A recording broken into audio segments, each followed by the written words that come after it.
Oprah Winfrey didn't just talk about female victims of sexual misconduct in that Golden Globe speech. She praised the media. We all know that the press is under siege these days, but we also know that it is the insatiable dedication to uncovering the absolute truth that keeps us from turning a blind eye to corruption and to injustice.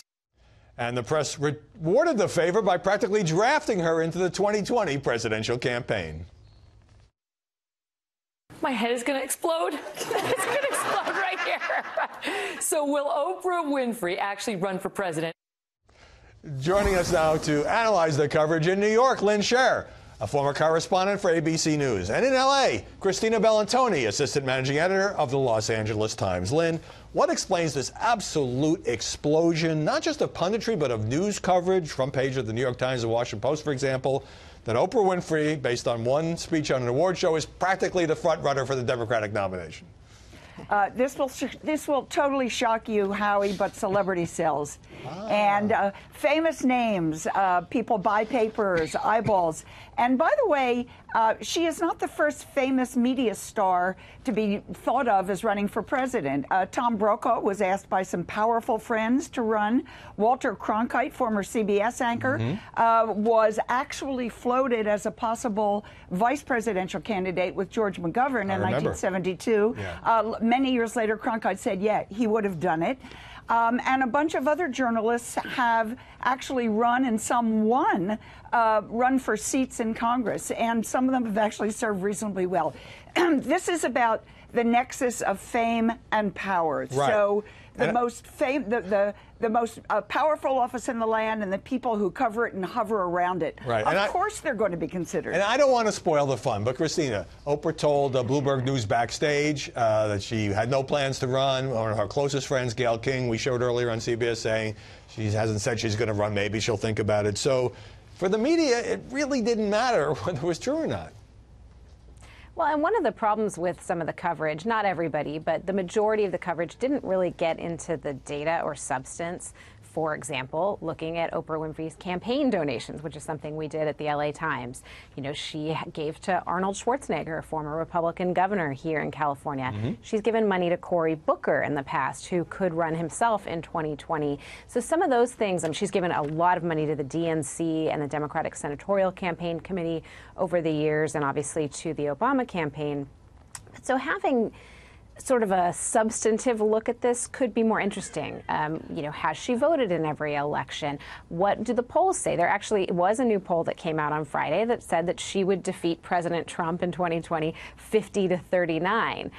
But, you know, that's obviously at a very, very early stage. But it's meaningless. It's meaningless because nobody's been attacking her, as would happen the first day she announced, if this ever happened. There haven't been any stories about what's her position on arming the Syrian rebels or dealing with foreign policy or immigration. So I think those early polls are just like cotton candy. Let me bring you back, Lynn. I get it, celebrity sell, it's fun, we all like to talk about it, here we are talking about it, but there's also a history of celebrities encouraging or at least acquiescing in such speculation because it's great, it builds the brand without actually having to dirty your hands and get into the arena. Well, I think that's true. And let me just say that in Oprah's case, I think there is something slightly different going on from previous media stars who've been invited to run. And I think in her speech, it was a reminder of the elegance and the eloquence that were missing in the national discourse. And I think there was a kind of a yearning for some moral leadership.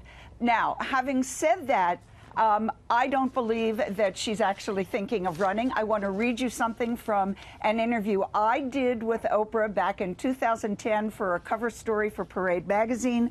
I said to her, Oprah, would you ever run for office? She said, nope.